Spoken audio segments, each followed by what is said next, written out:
Why is identity politics and this sort of oppression Olympics so viral?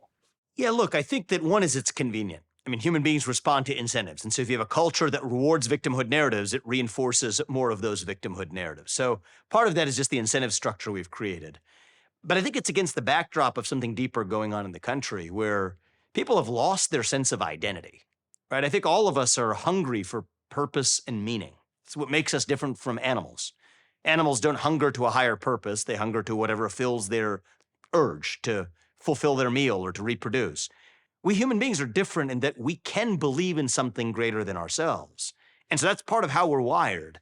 Yet when we lose the things that used to ground us, faith in God, patriotism, belief in country, national pride, even belief in grounding in a family, belief in self, that you're an agent in the world and that you have your own free will. When you stop believing in the things that have grounded us in the past and grounded our sense of identity, I think you latch on to new forms of identity instead. And so that's where I think we've seen the rise of group identity.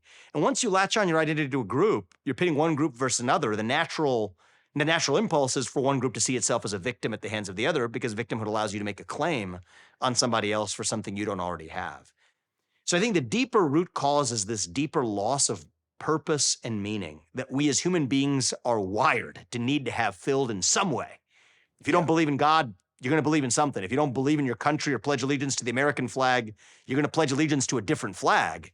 It just might be a flag grounded in victimhood of group identity instead. And I think that's what we've seen happen in the country. To what extent do you feel like DEI actually undermines the very objectives that it claims to care about?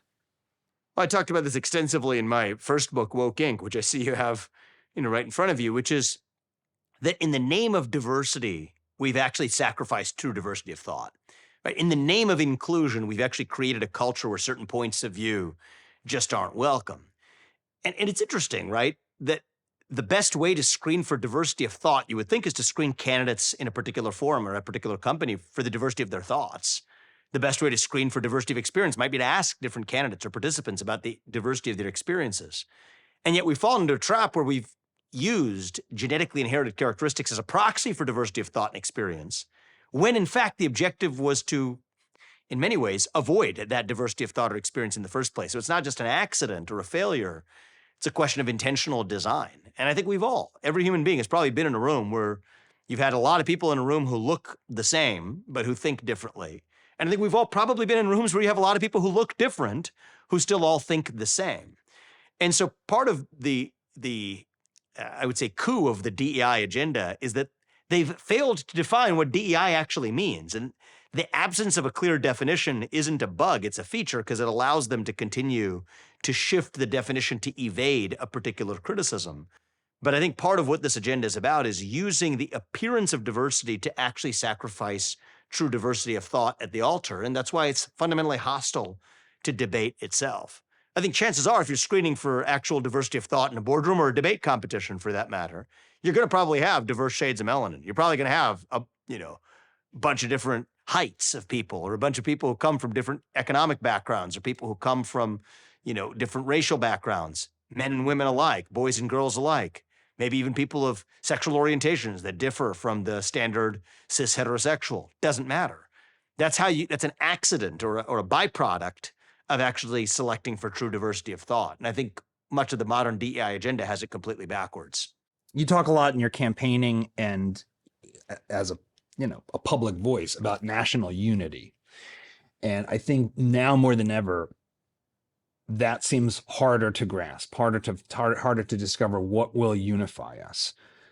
Is there a unity in engaging in real debate? Like, what's the relationship between being able to have debate and actually finding unity? Because those two things, in some sense, seem like they're kind of at odds with each other. Look, I think they're deeply linked. I think that if you're able to tell someone what you actually think, that means you respect them. I think when I say stand up and say what you believe, say it with the spine and say it with conviction, but say it with respect. And part of debate is engaging in the practice of respect for the person who's across the table from you. And part of respect is that you respect them enough to tell them what you actually believe without delivering some sanitized version of it that you think they want to hear. Thomas Sowell actually said this well. He said it beautifully. If you care about somebody, you tell them the truth. If you care about yourself, you tell them what they want to hear. Well, if you're delivering to somebody the truth, or at least what your true belief is, that means you actually respect them. I think it fosters greater respect for the other when you say, you know what, even though you don't disagree with me, I'm going to tell you what I believe. I'm going to tell you what I believe, not because it's going to make you like me more in the instance, but because I think you have the dignity as a human being that I'm going to respect as a co-equal enough that I will respect you enough to tell you what my actual convictions are. And I'm going to give you the same chance to do the same to me in return. That's true respect. Not a condescending perspective which says, well, you may not be able to handle what I actually believe, so I'm going to tell you what lands on your ears more comfortably. Comfort food for the ear. No, that's not, it's the opposite of debate. But what it is condescension. So I think at the heart of a true debate between peers is a fundamental respect for the other, a fundamental equality and a unity in that conviction. That's part of what's going to unite this country. I think the irony is the more enriched, open, earnest, high-quality debate we have between people of different opinion, the more likely we are to be united as a country in the first place. That's what we're missing today. So it's no accident that we've seen the decline in a commitment to open debate over the same period that we have also seen a national division that I don't think is a coincidence. I think these things go hand in hand together. How do you see your role in the American story and as a father? My role as a father is the most important hat that I wear. But part of what I'm doing in public life is because I'm a father, actually. I would have never gone into politics had I not brought our two sons into this world along with my wife, Apurva, and raising those two boys. That's what opened my eyes to care enough to say, you know what, we had the country that allowed Apurva and I to live the American dream, to be able to achieve what we wanted to through hard work and dedication, but still expressing our mind at every step of the way freely without fear. It's my concern that that country doesn't exist for our kids right now. That's what moves me to do what I'm doing right now. And so in many ways, I don't think about fatherhood as separate from public service. They go together. And I think that I probably speak for a lot of people who have lived the American dream when I say this, the real inheritance we want to give our kids isn't just a bunch of green pieces of paper. It is a country that allows them to live that same American dream that Apurva and I both did. And so, yes, I think my role as a father is the most important one, but it's also the one that gives me inspiration to do the kinds of things I do outside of the household as well. And, you know, every one of us has to find our purpose and motivation. And for me, that's a big part of mine.